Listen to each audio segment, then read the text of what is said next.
10 years of being excluded from family reunions, I thought the ache would dull. It didn't. Every summer, photos filled my feed, everyone smiling in matching t-shirts, kids lined up for games, my parents' proud speeches. My name was never on the guest list. My seat was never saved. This year was no different. When I drove by the park out of curiosity, my sister spotted me. Her voice carried across the crowd. "Get out, you're not family." Laughter followed. Heads turned. I felt like I was 16 again, standing small while they pushed me aside. I didn't argue. I didn't beg. I simply left. But life has a strange sense of balance. 10 years of silence, and then one knock on my door. My name is Natalie Cross, I'm 34. And if you think you know how this ends, stay tuned. What happens when the outcast becomes the one with the keys? It was a Tuesday morning when I heard the buzz of my gate. Security cameras flashed the impossible. My parents, my sister, cousins who had called me pathetic, all lined up outside like petitioners. My mansion's white stone walls rose behind me, the house they never imagined I could own. I opened the door calmly, their voices rising in nervous chatter. One by one, their smiles faltered as they took in the marble floors, the sweeping staircase, the quiet hum of a home built without them. Their faces drained of color, eyes darting from chandelier to window to me, as if searching for a punchline. But there was none. And what I did next was something they never expected. They stood in a cluster on my doorstep, shifting uncomfortably. For a moment, no one spoke. Then Mom cleared her throat, her voice unsteady. "Natalie, we thought we should visit. It's been too long." Too long. As if 10 years of exclusion had been an oversight, like forgetting to send a Christmas card. I leaned against the doorframe, arms crossed. "Last time I saw you, you told me I wasn't family. Remember?" Dad's jaw tightened. "That was just a figure of speech. You're making it sound harsher than it was." A laugh slipped out before I could stop it. "A figure of speech? Funny, because it felt real enough to keep me out of your lives for a decade." My sister finally piped up, trying for charm. "We didn't mean it like that. Look, you've obviously done well for yourself. We're proud of you." Her eyes, though, betrayed her, darting over my foyer, calculating every detail. I let the silence stretch, the sound of the fountain in my entryway filling the space. They weren't here for reconciliation. They were here because they'd finally realized I had something they wanted. "Why are you really here?" I asked. They exchanged glances, shifting like guilty children. Finally, Dad muttered, "We've had some financial setbacks." There it was. The truth, dressed in shame. I stepped aside, gesturing them in. Their relief was palpable as they shuffled past me, wide eyes drinking in every corner of the mansion. But they didn't realize that letting them in wasn't surrender. It was strategy. Because for the first time in my life, they were in my house on my terms. And I had no intention of playing their game. They sat stiffly in my living room, perched on the edge of leather sofas they'd once said were too classy for someone like you. The irony wasn't lost on me. Mom looked around nervously before saying, "It's a beautiful home, Natalie. You've done so well." I poured myself a glass of water, letting the silence weigh. "I did," I said simply. "Without any of you." My sister forced a laugh, her hands twisting in her lap. "Don't be like that. We're family. Family forgives." I set the glass down with a sharp click. Family doesn't exclude one of their own for 10 years and then show up when the money runs out. Dad's face hardened. "We just need some help, Natalie. Alone. Things will get better soon. You've always been the practical one. You understand." I studied him. The same man who once told me I was dead weight. The same man who clapped his hand on my shoulder at 18 and said, "Don't expect much from life. You're not the star of this family." Now here he was, eyes down, voice softer. I walked to the dining table and pulled out a drawer. Inside was a leather-bound folder. I placed it on the table and opened it slowly. Stacks of documents, contracts, proof of ownership. Their eyes widened. This house. These cars. The businesses that keep them running, all mine. And not a single cent came from you. The color drained from my sister's face. Mom whispered, Natalie, we didn't know. I met her eyes, steady. Of course you didn't. You never cared enough to look. And for the first time, I saw fear in their faces. Not of losing money, but of losing me. The silence in the room was brittle, like glass about to shatter. My father cleared his throat, his pride fighting against desperation. We made mistakes, Natalie. But you can't hold on to the past forever. Families forgive. Families support each other. I raised an eyebrow. Support each other? You told me to get out. You laughed while I stood alone, year after year. Where was that support then? My sister leaned forward, her voice sharper. You're exaggerating. We never meant to hurt you. But look at you now, you don't need us. Why keep punishing us? Punishing. The word rolled off her tongue like I was some villain pulling puppet strings. I laughed softly. I'm not punishing you. I'm just not rescuing you. There's a difference. Their eyes darted around my home again. The crystal chandelier above, the abstract paintings lining the walls, the quiet hum of comfort they'd never expected me to own. Mom finally whispered, "We're losing the house, Natalie.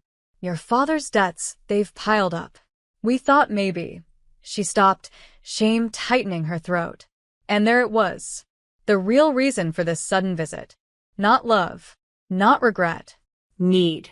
I stood, letting my footsteps echo against the marble floor. You excluded me when it was convenient. Now you include me because it's convenient. Do you hear yourselves? Their silence told me they did. I walked to the window, staring at the garden outside, calm and steady. For 10 years, I begged for a seat at your table, I said softly. Now you're begging for one at mine. When I turned back, their faces were pale. And that was just the beginning. They shifted uneasily on the sofa, the weight of my words pressing down harder than any chandelier above their heads. My sister finally broke, her tone brittle. Natalie, fine. We were wrong. But you're rich now. Isn't that the point of money? To help family? I tilted my head, studying her carefully. Family? That's what you call me now. Interesting choice of words, considering you screamed the opposite in a public park. Her cheeks flushed. That was years ago. 10, I corrected. 10 years you never called, never texted, never asked how I was. And suddenly, when the bank threatens foreclosure, I'm family again. Dad rubbed his temples, exasperated. You're twisting everything. We didn't mean it literally.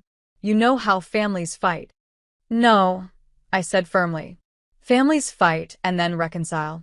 What you did was erase me. There's a difference. The silence that followed was suffocating. Their eyes darted toward the folder still sitting on the dining table, as though the documents inside might sprout wings and save them. Finally, Mom spoke, her voice trembling. Please, Natalie. We're drowning. Help us and we'll make things right. I leaned forward, my tone low and calm. Do you know what's interesting about drowning? Sometimes the person who pulls you under the water is the same one who begs you to save them. Their faces fell, the truth landing heavy. I stood, smoothing my dress, and let the pause stretch. You don't need saving. You need consequences. And in that moment, the power shifted completely. Not because I had money, but because I finally had the strength to say no. The room felt smaller now, the air thick with everything left unsaid. My sister crossed her arms, trying to mask fear with defiance. So what, Natalie? You'll just watch us lose everything? What kind of person does that to their own blood? I met her gaze evenly. The kind of person who learned that blood isn't a free pass to betrayal. Dad slammed his hand on the armrest. We gave you everything. The laugh that escaped me was sharp, humorless. Everything? You gave me years of silence, humiliation, and locked doors during reunions. Do you want me to show you what I gave you? I gestured toward the folder on the table. Receipts, debts I cleared, checks you cashed without thanks. That's everything. Mom started to cry then, soft and desperate. Natalie, please. We're not perfect, but we're your family. Doesn't that mean something? Her words might have broken me once. Not anymore. I leaned against the mantel, my voice steady. Family means belonging. You stripped that from me the moment you told me to leave. 10 years is a lifetime, Mom. A lifetime where you chose to erase me. The clock ticked loudly, filling the silence they couldn't. Their faces told me they finally understood. They weren't here out of love. They were here out of desperation.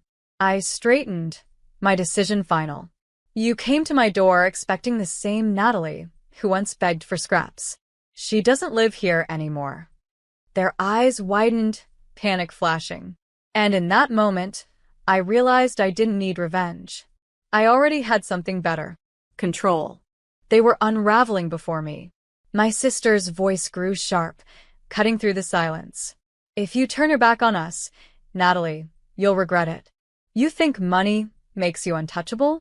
Wait until people hear how cold you really are. Her words slid off me like rain on glass. Let them hear, I said calmly. They already heard your laughter when you told me I wasn't family. Funny how memories tend to echo louder than gossip. Dad tried another angle, his voice softening. We can fix this. We'll invite you back to everything. Reunions, holidays, you'll have your seat again. Just help us now. There it was, the bribe wrapped in fake warmth. The very thing I had craved for years being dangled like a carrot on a string.